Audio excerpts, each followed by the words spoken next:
All right, you guys, GPT 4.5 just dropped as I'm recording this. It happened yesterday. And so I have finally finished putting it through my qualitative creative writing assessment to see, can GPT 4.5 write? It's interesting because in their announcements, OpenAI basically claimed that this would be a better model for creativity, for natural sounding conversation, and stuff like that. But does it actually hold? I think you'll find after you're looking at some of the results that I got, it might be a little bit overstatement to say that it is better at creativity. So let's take a look and compare it to some of the other models that we've gotten recently, including Grok 3 and Claude 3.7 Sonnet, as well as past versions of OpenAI's models like O1, like GPT-4.0 with the most recent version that had the creative writing update, and so forth. So let's get into the results right now. All right, here are the results of all of my prompts. As you can see, anytime I see something that I like, I will highlight it in green. I have various prompts that I use, and I use the exact same prompts for every single model that I test. They're intentionally kept rather simple because I don't believe that the future will involve a ton of prompt engineering. All you have to do is just have very clear communication about your story, and any model will be able to handle what you need it to do. That said, there were a lot of interesting results here. So this is the results that I got from the Logline prompt. And as you can see, there aren't too many that I liked here. And in fact, I only got 5 that I thought were decent. Some of them were okay. And I'll read one here. After accidentally resurrecting a ruthless tyrant, an idealistic young necromancer must join her enemy's rebellion to defeat him. But to end the chaos, she has to sacrifice the source of her own magic. Not the best, but better than the others that we have here. I did like this one here a little bit better. To reclaim the throne from a corrupt wizard, an exiled prince disguises himself as a loyal apprentice only to discover the wizard's twisted plans are actually protecting the kingdom from something even worse. I thought that was like, there's a seed of a good idea in there for sure. Then moving on to the outlining test prompt. As I've seen before in a lot of other models, it will start with slightly more thorough descriptions. And usually, because it's starting out from a more solid foundation, the first couple of chapters are usually a little bit more usable than later chapters. And I found that to be the case here as well. So you see a lot of these are highlighted in green because they work. They're not necessarily amazing, but they're viable, I would say. But then as we go along, there's fewer and fewer. And you'll also notice that the descriptions that it's giving me are getting smaller and smaller as well. That's a common enough trait that I've seen from other models. However, it's, for instance, in 3.7 Sonnet, that did not happen. And in fact, 3.7 Sonnet wrote 10,000 words for me, all of which was absolutely amazing. It's the only time I've given a perfect score of 42 out of 42 chapters for a model. And I want to also point out another thing that GPT 4.5 did here, which I've seen in other models before and is not something I like, is very often in the prompt, what I do is I give it a template of what should happen for every scene, and then a summary of what the story is about overall, and then I just sort of let it come up with an outline based on those two things. And you'll see, for instance, in this chapter here on the midpoint, it says Lathan decides proactively to unite desperate groups, Sucran rebels, other human factions to confront Ulrich. Deeply introspective, he faces his flaw directly for the first time, knowing he must change. So this is obviously very high level, very vague. And in the template, I tell the AI that, like, this is an introspective chapter. This is a time for him to look at his flaw directly and know that he must change. And so rather than give me specific details about like what is he doing in this scene to be deeply introspective and to face his flaw, which I do ask it to do in the prompt, it just sort of repeats the template that I gave it. I want to show you that by contrast what I got for this exact same chapter using the exact same prompt using Claude 3.7 Sonnet. So here is the exact same chapter, the midpoint, And you can see it gave me a lot more information, and it continued to do so. Like, it gave me this much material for every single chapter, which is perfect. This is exactly the amount of material that I like to have in an ideal situation. And deep within the Kargoth stronghold, the elder takes Lathan to a sacred chamber housing a fragment of crimson crystal similar to the material of his keystone. When Lathan approaches it, the crystal activates, creating a swirling portal-like effect. Within this crimson mirror, Lathan witnesses visions of his past, specifically of his grandfather leading an expedition to the Crimson Tower decades ago. The vision reveals that his grandfather was not the hero Lathan believed him to be, but rather led a mission to steal artifacts from the tower, betraying representatives of all three races in the process. Most devastatingly, Lathan sees that the Great Sundering, the catastrophe that created the wasteland, was triggered by humans from Mount Vaspin desperately misusing these stolen artifacts in an attempt to gain power over the three races. And I will, if you guys want to read the rest of it, I'll just pause here so you can pause the video and read the rest of this. But you can tell that it's much more involved, right? It's giving me specific details. It is hearkening to other parts of the story that it has mentioned already. Things like the Crimson Tower, the Great Sundering, like all of that is past material that it has given me before, and it's done a fantastic job. And so, given models like this, I'm pretty disappointed with the outlining test prompt that it gave me. Now, with the Beats prompt, it did a little bit better. You can see there's a lot more highlighted in green here. But then we get to the Prose prompts. Now, these are the prompts where I give it a scene, and I will basically count up the number of words that I thought were usable and that I wouldn't edit or remove or add to. And you can see it's pretty sparse here overall. Not too great. It did write a sizable amount here, but you can see the Novel Crafter Prose prompt, I asked it for the same number of words, but it wrote far less. And it's also still pretty sparse of good prose here. So let's actually go, let me show you the quantified data. So for the Logline prompt, it gave me 5 out of 20. For the outline prompt, it gave me 12 that I thought were usable out of 42. For the Beats prompt, it gave me 15 out of 20, so that one was a little bit better. For the basic prose prompt, it gave me 485 words out of the 500 I requested, so that's decent. Only 126 of that was usable. As you can see, Claude 3.7 Sonnet gave me less words than 500, but more were usable. So as a percentage, 3.7 Sonnet was significantly better.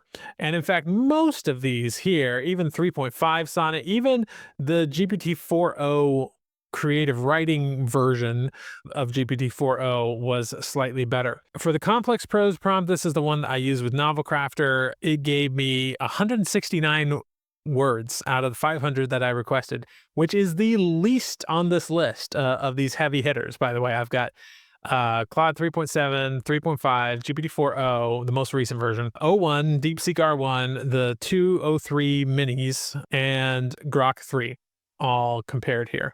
As you can see, this one just did not do great on the complex prose prompt. Only 82 words were viable. Now, that said, the O3 mini models were not great either, at least for the prose. O3 mini had some redeeming qualities in other areas, but when it came to creative writing prose, it was absolutely the worst models that I've worked with in recent months. Absolutely abysmal. You can see there's only 25 words here that I thought were viable, or 93. So less than 100. And in this case, it did GPT 4.5 preview did do a little bit better than those, but not by a whole lot, and certainly not when compared to 3.7 Sonnet, or even 3.5 Sonnet for that matter. And even the most recent version of GPT-4.0, which I think has just been fine-tuned a little bit better for creative writing, even that one did better overall. So my dialogue prose prompt, 556 words generated, 152 of which were viable. And then my editing prose prompt, which I'll show you here in the document. This is where I give it an established version of the scene that's not very good and just ask it to improve the writing and see how well it does. The original scene had 349 words, 101 of which I thought were viable. This time it expanded it just a little bit to 394 words, and I thought 67 of which were viable, so it actually made it worse. So yeah, that's unfortunate there. And when it came to ad headlines, there was only one that I thought was good. GPT models have typically written terrible ad headlines. This is the only one that I thought was good here. Outside his mountains sanctuary, one man finds a world far darker and deadlier than he ever imagined. And even that's kind of a stretch on whether that's a good headline or not, but at least it didn't like it make me want to throw up in my mouth a little bit like some of these do. I know I'm being harsh, but this is just how I see it. Now, the email newsletter prompt, I thought it actually did a lot better, funny enough, which maybe that's what they're saying when they say that it's a better conversationalist. The email newsletter is meant to be more of a conversational type of tone, and maybe it's better for that kind of thing. But for creative writing, it wasn't good. But I'll show you the email newsletter here. Some of this was actually pretty decent. So it opens with, in Alexandre Dumas's classic The Count of Monte Cristo, Edmond Dante was a betrayed man cast from prosperity into darkness, forced to navigate a world radically changed and forever dangerous. Thought that was okay. It did get a little bit off here. It just felt melodramatic to me. And in this timeless tale, we learned that the haunting power of vengeance and the price of its inevitably comes with.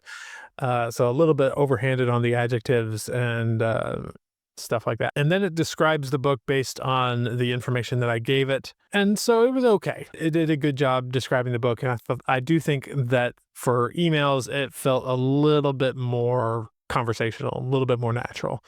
So that was interesting.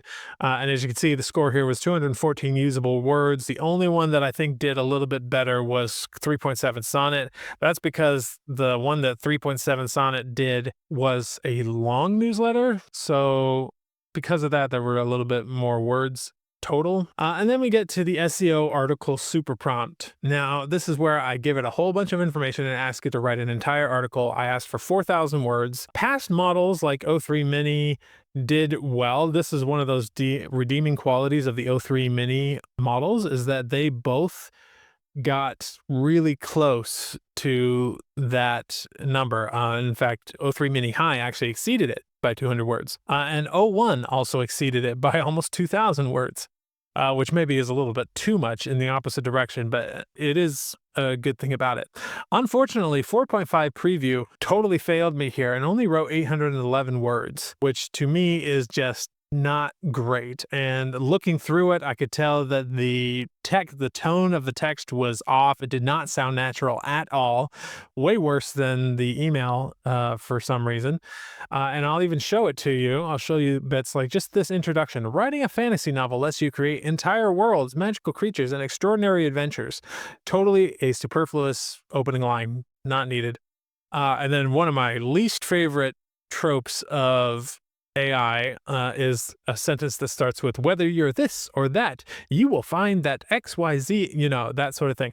Whether you're an aspiring author or a seasoned writer, exploring a new genre, crafting fantasy fiction requires imagination, discipline, and solid storytelling skills. This guide will clearly outline the practical steps and tips to successfully write a compelling, again, overuse of adjectives, fantasy novel. What is a fantasy novel? And by the way, it also didn't format this really well. Like this should have been on its own line and should not have included the word H2 here. It should have just made it into a heading. Most of the other more modern AI models are capable of doing that, and they do. A fantasy novel is a story set in an imaginary world or alternate reality featuring magical elements, supernatural beings, and mythical creatures. Unlike historical fiction or science fiction, fantasy stories often involve intricate, again, adjectives. We don't need so many adjectives in our writing, people. It's often better to have cleaner writing, only use adjectives when it really adds something, and AI tends to overuse it quite a bit. Intricate world building, unique magic systems, and epic quests, engaging readers with immersive worlds and complex characters, and so on. And it was a very short little article here, more of a fleshed out outline than anything else. And so this was, in my opinion, a failure. Let's take a look at the final score. 217. You'll notice even the O3 models, which I was very harsh on, had higher scores than that. And that's because they had redeeming qualities like what we had here in the SEO articles. And I think they were also better. Yeah, they were better at brainstorming over here, even though they were worse in the prose, in my opinion, than GPT-4.5 was. But GPT-4.5 as a whole across the entire board, I felt was actually worse. So I'm a little put off by this. It's kind of unfortunate because ChatGPT has been warming up to me recently, but I really feel like they have fallen behind. And I even feel like they know that. They even came out, like Sam Altman was like, this is not a model that has the incremental gains that we've come to expect from new releases, but it'll do this and that. And it felt like they were trying to apologize for this model. And I think especially in the light of Claude 3.7 Sonnet and Grok 3, and even the Chinese models like DeepSeek and several others at this point, we've come to expect more with these new releases. I, in particular, was blown away by the outlining capabilities and the brainstorming capabilities of 3.7 Sonnet. The Prose with 3.7 Sonnet was better, but only by a small margin, I feel.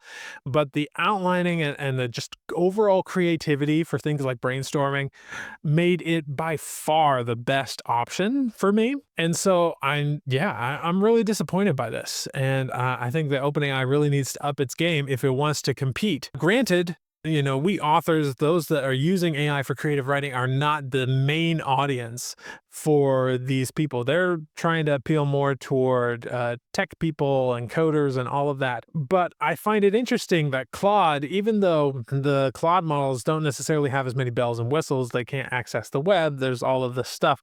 It seems like they've sort of stayed in their lane and focused on making a model that is genuinely good that sounds natural, that is more creative. And from everything I've heard about 3.7 Sonnet, it's also extremely good at things like coding. Like, it feels like it has become the model that is just best for everyday work use cases. Whereas OpenAI has maybe been targeting, certain benchmarks and things that aren't necessarily practical in real life. And I feel like by staying in their lane and really focusing on making a quality LLM, rather than trying to do all of these like random little things, like ChatGPT has this tasks option that they revealed, and it just sort of like fell under the radar and hasn't been used by anybody.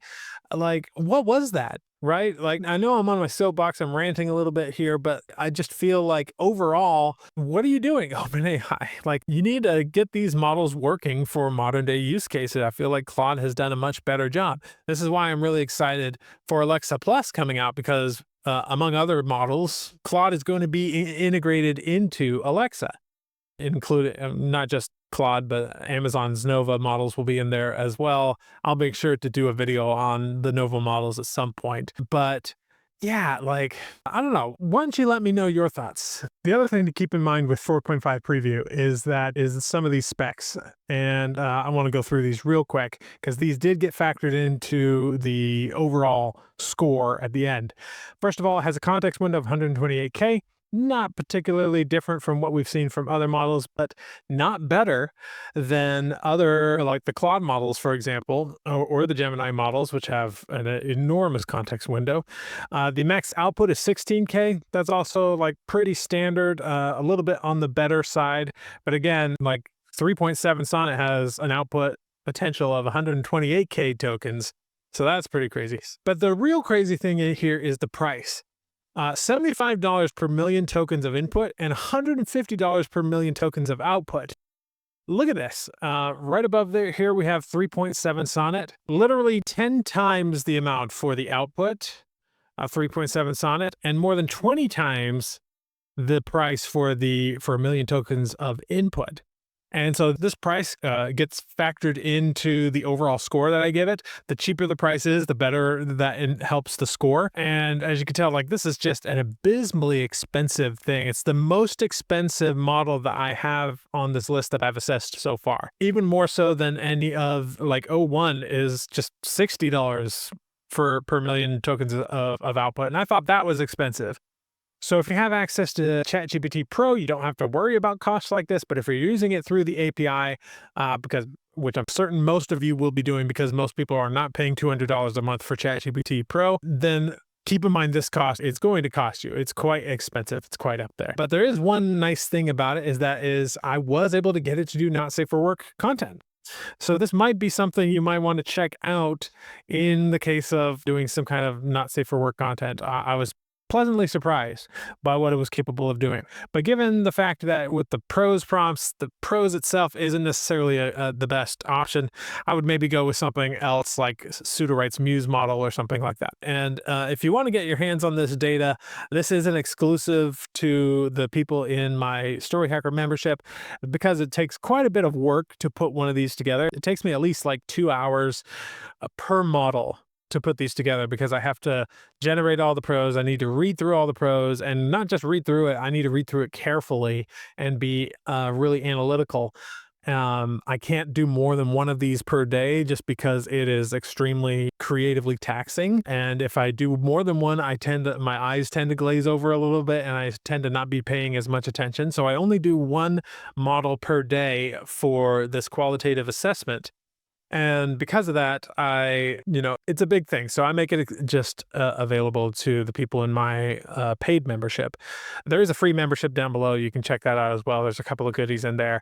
But the paid membership, we have almost daily classes at this point on storytelling, on AI, and on AI art. And then we also have accountability calls where, because my main goal is to get you to finish a book and to start a publishing business. And so we have accountability calls to help you with that endeavor. So yeah, if you want to get your hands on this, you can inside of that, and it'll be in the bonuses section. It's also just a really thriving, really engaged community. So you can check that out. And then if you like this video, I would encourage you to go check out my video on 3.7 Sonnet, because I gush over that one and you can see the differences in some of the output that it gives you. So I hope this was useful for you, and I will see you in the next video.